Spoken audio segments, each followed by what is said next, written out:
Deontay Wilder is a big useless dosser. But, may I say, I've sparred everybody in the world, heavyweight boxing, middleweights, light heavyweights, cruiserweights, featherweights. I've sparred supposed to be the biggest punchers, fought everybody. I was trying to feel his power all the way through. I was trying to goad him into letting me have a couple of shots in the press conferences and the weigh-ins and that. I wanted to feel some of this knockout dynamite power he was going on about, because he knocked out all of his opponents. I went out there in the first round. And I was just fainting him, and I was thinking, right, I'm just going to see how it goes in the first round. So all of a sudden he threw a jab, just a little soft jab, bang, like that. And I caught it with my right hand. So I was short side and I caught it with the right glove like that. And I thought, fuck me. If that would have hit me, I'd have been out like a light. That was a jab. I'm thinking, that's the jab, what's the right hand going to be like? I don't want to take one of them. And I was successful in not taking the right hand right up until round 9. And I was in round 9, and I was bobbing and weaving. I thought, yeah, he can't hit me. I'm too good for this kid. And all of a sudden, I woke up and I'm on the floor. I thought, fucking hell, I'm on the floor again. How the fuck have I ended up down here? And I didn't know what punch I'd been hit with or nothing, because whoever's ever been boxed or been punched and knocked out or dropped or anything, you never know how you got there. You just sort of wake up and you're on the floor, or you see the way you're on the floor, you think someone's drawn it on me or whatever. And I remember thinking, nah, I'm all right. He thinks he's got me. I looked up at him and he's like going round the ring doing all his dancing and all that. And I thought to myself, nah, it's not over yet. So I started doing the Billy Joe effect. When I was in Canada recently last year, I watched my pal box for the middleweight championship of the world. His opponent was for swinging big shots, and he just kept leaning back and like looking at him at the stars like that. So I thought I'd try and be clever, and while I was on the floor like this, ouch, I thought I'd start looking up at the stars like that. And anyway, I almost didn't make the count, fucking around on the floor that much. But anyway, I got back up and landed some good shots on him in that round, and probably got the better of that round apart from the knockdown. And then round 10 come out, I thought, you're fucked now, because you've hit me with all your best shots and I'm still standing. So I come out and attacked him in round 10. I had a good round. I won round 10, round 11, very comfortable. I was starting to land combinations, I was starting to land really good punches. And then I went back to the corner in round 11, and Ben said, look, one more round and you're the heavyweight champion of the world again. Just stand up for the round and you'll win. Can't lose. He's needs a knockout to win. Goes out and gets walloped in the last round, doesn't he? And while I'm on the floor, unconscious, thinking of absolutely fuck all because I was knocked out, I'm thinking to myself, after about 4 or 5 seconds I've regained consciousness, I thought, get up now. Get up, you big dosser. Get up, you big dosser. So I got up and I thought, right, this is it now, shit or bust. I thought, I've nearly been killed on the floor. Now it's time to fight. And I got up and I took a couple more shots and landed some good ones on myself. And then the bell went, and I was obviously celebrating because I knew I won the fight. So I'm running around the ring, screaming "and the new" and all that sort of stuff as you do. And I had the scorecards, 117, 110 Wilder. I thought, what? Then I heard 117, 110 Fury. I thought, yeah, that's more like it. Then I hear 114, 114 draw, and I thought that fella's had more drugs than I have. Fucking idiot. And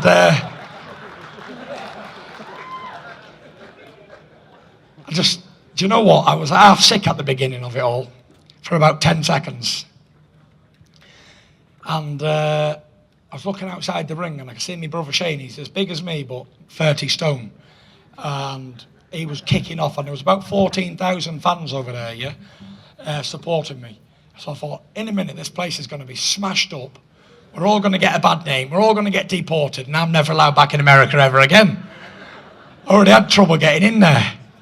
And so I tried to calm that down, tried to get everyone back to the changing room without causing a riot. And that was it, really. I thought to myself, if they're going to they're going to rob me on the world stage like this in front of the world, and everybody knows the truth. So I thought they obviously needed it more than I did, but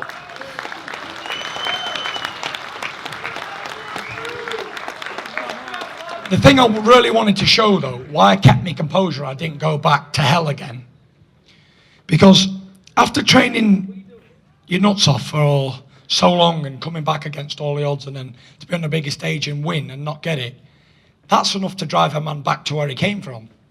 But I thought to myself, you know what? I'm not going to go back to them dark places, because this is my opportunity here now to yet again prove that no matter what happens to you, how hard you get kicked when you're down, that you can't be made stay down. You got to keep moving forward and keep going.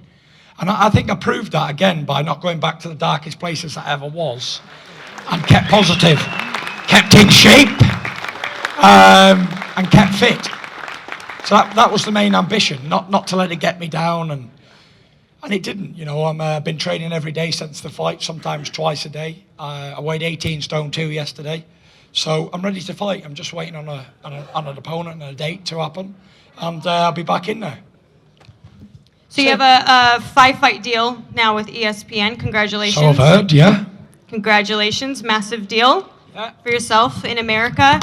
I know that you mentioned just the other day on social media, you were saying that, you know, when you were doing an exchange with Deontay Wilder, you said, why would I go back to Showtime and get robbed again? Is that the reason why you decided to not go with the rematch and move on to fight whomever?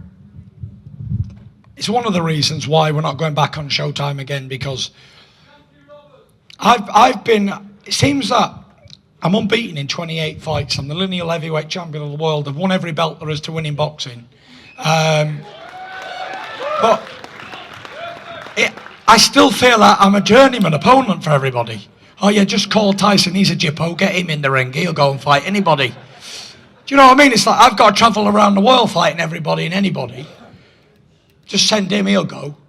And, you know, I'm not an opponent for anybody. Like I say, I've won all my fights and I've won every belt, and I was still being used as an opponent. I was an opponent for John McDermott in the beginning, and I was an opponent twice for Derek Chisora. Then I was an opponent for Vladimir Klitschko. Then I was an opponent for Wilder.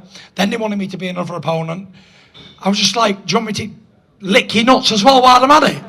Is there anything else I can do for you?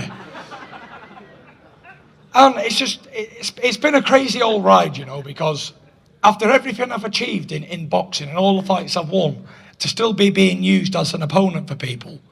And I'm going there, and I've not got an opponent's mentality. I'm not going to lose in any fight. I don't care where it is or who it's against. I'm going to win every single time. And no matter where it is in the world, it doesn't really matter to me, really, if I'm speaking honest. But it's the principle of being used and abused. And for anybody who's in the room who's been used and abused, you know what I'm talking about. It's not a nice feeling, is it? So we come to the rematch, and then it's like, oh yeah, let's just go back to America again, because we're not going to come to England. Well, I'm thinking, I've already beat you in America. You come to England if you want a rematch. That's off the table. So then I got offered this deal with ESPN, and it finally gives me the power to bring all the big names and all the so-called champions to me. So for the first time in my whole career, 11 years as a professional, I'm in the driving seat. And now all those motherfuckers have got to come to the daddy, me. Every single one of them. They know where to find me. So I'm looking forward to the biggest and best fights. You know, ESPN are the biggest sports network in the world, barring none. And they promised me they're going to get me the biggest and best fights available. So I'll wait and see. Now, Frank Warren said that ESPN and Bob Arum were looking to give you a United States exposure fight. And I can't imagine a bigger exposure fight than the rematch that is with Wilder. So what exactly fell through? Why can't we get that fight next? I'm not too sure. I know ESPN want to showcase me on their channel to get the Wilder he's not like interested in coming over to ESPN, or what was the deal? I'm not too sure. I know he's been offered the deal, which he's declined.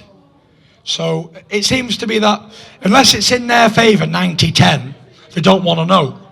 But when it comes to be like, oh yeah, come to my station and fight me on my station, when I'm on the top of the bill, it's like, oh no, we're going to swerve that. So it seems to be the same old story. Unless I'm willing to put everything on the line and gain nothing and get robbed in the meantime, then they don't want to fight. And that's what I keep finding. But listen, the names are unimportant to me at this stage. I'm going to get out in America, get introduced to their fans in the biggest fights possible. Whoever it is, I'm not really too bothered. I can beat them all anyway. And that's it, really. Just look forward to a healthy and happy 2019.